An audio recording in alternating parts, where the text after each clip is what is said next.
L'essentiel politique ce soir, c'est avec Richard Verly. Bonsoir Richard. Bonsoir. Vous êtes éditorialiste et journaliste pour le média suisse en ligne Blick. Et ce week-end, la politique française n'a pas chômé. À droite, les adhérents des Républicains ont voté pour décider comment ils allaient choisir leur candidat pour 2027. Et la réponse est claire. Le patron de LR, Bruno Retailleau, est leur homme pour la présidentielle. À gauche, François Hollande a confié qu'il se préparait lui aussi pour l'élection présidentielle. Il a déjà été président de 2012 à 2017. Son comeback est-il possible? Vous nous donnerez dans un instant votre avis. Enfin, le monde de la culture est en ébullition après la crise chez l'éditeur Grasset. En cause, le milliardaire et propriétaire du groupe, Vincent Bolloré, qui contre-attaque aujourd'hui dans une tribune publiée dans le journal du dimanche, journal dont il est également propriétaire.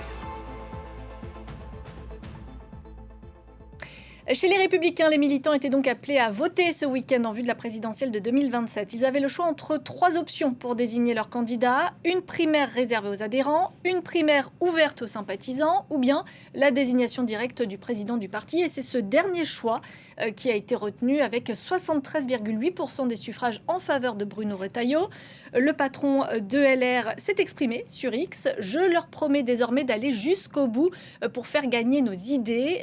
Bruno Retailleau qui se veut le président du relèvement de la France. Richard Verly, est-ce qu'il faut en déduire que ça y est, c'est plié? Bruno Retailleau est l'unique candidat de la droite pour 2027? Non, je crois que c'est trop tôt. Ce qui est certain, c'est qu'il a démontré, Bruno Retailleau, qu'il tient le parti. C'était pas gagné. Vous vous souvenez qu'il a quand même vécu des moments tumultueux lorsqu'il a dû quitter le gouvernement. C'était compliqué, on le trouvait affaibli. Il y avait eu cette algarade avec Bruno Le Maire, puisqu'il avait démissionné, n'ayant pas été informé de la nomination de Bruno Le Maire, nomination éphémère, au ministère de la Défense. Bref, il a réussi à refermer cette parenthèse. Bravo, il tient le parti, mais il y a 2 choses qui vont s'opposer à lui. Premièrement, les appétits d'autres candidats à droite. Alors on pense évidemment à Édouard Philippe pour le camp conservateur. Édouard Philippe qui est maintenant, qui remonte dans les sondages par rapport à Jordan Bardella. On pense aussi, pourquoi pas, à Laurent Wauquiez qui a toujours un appétit de pouvoir, même si pour l'instant il semble tenu par cette décision. Et puis d'autres candidats surprises. Regardez par exemple, il n'est pas classé à droite, mais néanmoins il parlerait à la droite, quelqu'un comme Dominique de Villepin, ancien Premier ministre de Jacques Chirac, rappelons-le. Donc le chemin reste compliqué pour Bruno Retailleau. Reste à savoir maintenant ce qu'il va faire. Est-ce qu'il va partir très vite? Rappelons qu'Édouard Philippe, qui a été réélu maire du Havre, devait tenir un meeting en mai et semble-t-il l'a repoussé à juillet, donc il se prépare lentement. La case primaire, il l'a sautée là, mais ça ne veut pas dire qu'il n'y aura pas une primaire du centre jusqu'à la droite dans les prochains mois? À ce stade, ça paraît quand même compliqué parce que comment justifier une primaire centre et droite alors que l'expérience prouve que pour être élu, pour accéder d'abord au second tour, puis pour être élu contre éventuellement un candidat Rassemblement National, si l'on se fie au sondage, il faudra que le candidat du second tour élargisse son électorat. Et donc, Édouard Philippe, de toute manière, n'a pas l'intention de se présenter à une primaire, il l'a dit. Donc, je vois mal cette primaire avoir lieu. Je pense qu'on va plutôt vers une confrontation jusqu'à la dernière minute et peut-être des retraits in extremis, mais là, il est beaucoup trop tôt pour le dire. À gauche, François Hollande, lui, a lâché une petite bombe cette semaine. Dans une interview accordée à l'hebdomadaire Marianne, l'ancien président dit se préparer pour 2027, mais sans se déclarer candidat officiellement. Une ambition qui crée des tensions au sein du Parti socialiste, notamment avec son secrétaire général, Olivier Faure. Richard, est-ce que le retour de François Hollande est crédible auprès des Français? Ça me semble extrêmement compliqué.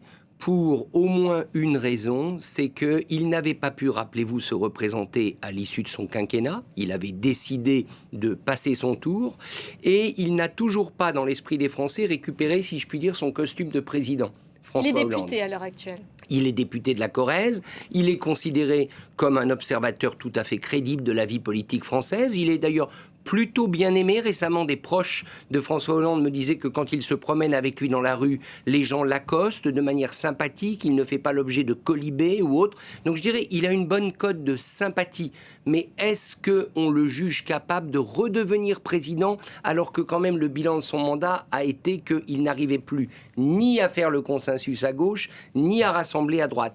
Donc je crois que pour lui, le vrai sujet, c'est peut-être dans les semaines à venir trouver des propositions des angles d'attaque qui feront que d'un seul coup, on se dit il peut être le recours. Aujourd'hui, je ne pense pas que dans l'esprit des Français, François Hollande est considéré comme le recours. En tout cas, ça s'agite à gauche, ça s'agite à droite. Est-ce que tout ça, ça profite finalement à un seul homme, Jordan Bardella, qui lui affichait hier à Milan sa confiance dans une victoire en 2027 ?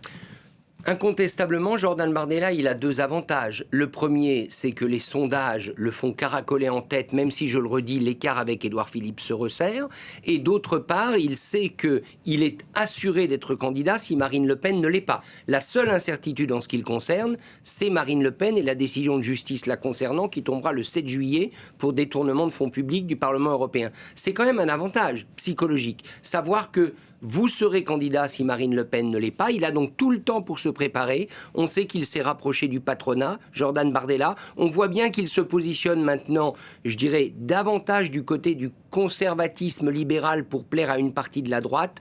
Cela dit, encore une fois, son âge, ce sera un facteur, son inexpérience et le fait qu'immanquablement il sera associé à qui ? À Donald Trump, à l'extrême droite. Vous le savez, j'étais en Hongrie récemment. La Hongrie, Viktor Orban a été balayé. Le temps n'est pas très bon, le climat n'est pas très propice aux nationaux populistes européens. On en vient à cette crise qui dépasse le monde de l'édition. Chez Grasset, 170 auteurs ont annoncé leur départ de la maison après le licenciement du directeur Olivier Nora. Ils accusent le milliardaire Vincent Bolloré, propriétaire du groupe Hachette qui contrôle Grasset, de faire main basse sur l'édition. Lui qui détient également la chaîne de télévision CNews, la radio Europe 1 et le journal du dimanche. L'homme d'affaires répond aujourd'hui et assume dans une tribune publiée dans le journal du dimanche. Il dénonce, je cite, une petite caste qui se croit au-dessus de tout et de tous et qui se coopte et se soutient. Il salue également le départ des auteurs qui ont choisi de quitter Grasset. Cela permettra à de nouveaux auteurs d'être publiés, promus, reconnus et appréciés, écrit-il. Richard, vous vous êtes penché vous-même sur cette affaire Grasset-Bolloré pour le journal Blick. Vous avez écrit un article qui s'intitule « Bolloré est-il en train de tuer la France du livre ?» Moi, j'ai une autre question. Bolloré est-il en train de mettre la France du livre, de la radio, de la télé et de la presse au pas pour servir ses idées ? Bolloré fait peur à juste titre. Vincent Bolloré a des médias qui sont des médias partisans, des médias qui défendent une ligne, qui sont souvent des médias d'opinion. Donc on ne peut pas dire que Vincent Bolloré est un magnat de l'information. C'est un magnat du camp de la droite, voire de la droite réactionnaire et qu'il assume. Une fois que vous avez dit ça, moi il se trouve que je suis un auteur Grasset. J'ai publié 2 livres chez Grasset, le dernier étant Le bal des illusions, ce que la France croit, ce que le monde voit. Je pense que cette affaire Grasset, à mon avis, elle témoigne de 2 choses. D'abord, qu'il est impossible de rester dans l'orbite de Vincent Bolloré si vous n'êtes pas dans son camp. Je crois que c'est ça. Grasset était une sorte de bulle préservée par son directeur Olivier Nora. Eh bien, on voit bien que ce n'est pas possible. À un moment donné, le couperet tombe. Il y a une maison d'édition qui, j'allais dire, résiste encore avec des guillemets. C'est Kalman Levy qui a un actionnariat un petit peu particulier. Mais en gros, quand vous êtes chez Bolloré, vous ne pouvez pas être contre Bolloré. Il faut penser Bolloré. Absolument. La deuxième réflexion que j'ai, c'est que Vincent Bolloré, et cela va peut-être vous surprendre, n'a pas complètement tort.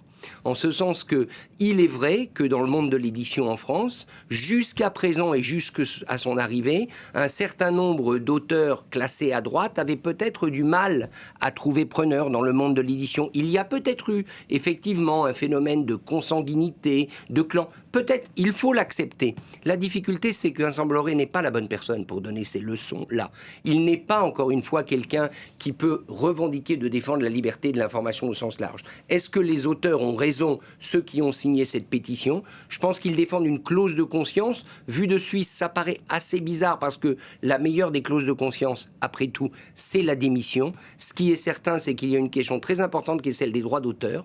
Que faites-vous lorsque vous êtes auteur dans une maison possédée aujourd'hui par Vincent Bolloré et que vous êtes fondamentalement en désaccord avec ses idées? Ça, c'est un vrai sujet. Faut-il le traiter avec une clause de conscience, une révision des droits d'auteur? Je ne le sais pas. Mais être chez Vincent Bolloré aujourd'hui, c'est à quand même... un an d'une présidentielle, c'est ça À aussi. un an de la présidentielle, c'est quand même difficile et ça exige des garanties. Donc je pense qu'il devrait, si je peux me permettre, après cette première tribune qui témoignait de son indignation, Vincent Bolloré devrait passer à l'aspect pratique. Que propose-t-il aux auteurs comme garantie lorsqu'ils continueront d'être publiés dans les maisons d'édition qu'ils contrôlent? Et vous y regarderez vous-même à 2 fois avant de signer, c'est ça? Entre autres, mais je dirais que c'est plus large. C'est-à-dire que on ne peut pas, quand on est un magnat de la presse d'opinion, regardez Murdoch aux États-Unis par exemple, on ne peut pas prétendre être celui qui incarne la liberté de l'information. Vincent Bolloré est partisan, ça me semble évident. Merci beaucoup, ce sera le mot de la fin, Richard Verly, pour cet essentiel politique. Restez avec nous dans un instant, c'est le Journal de l'Afrique présenté par Fatima Tawane.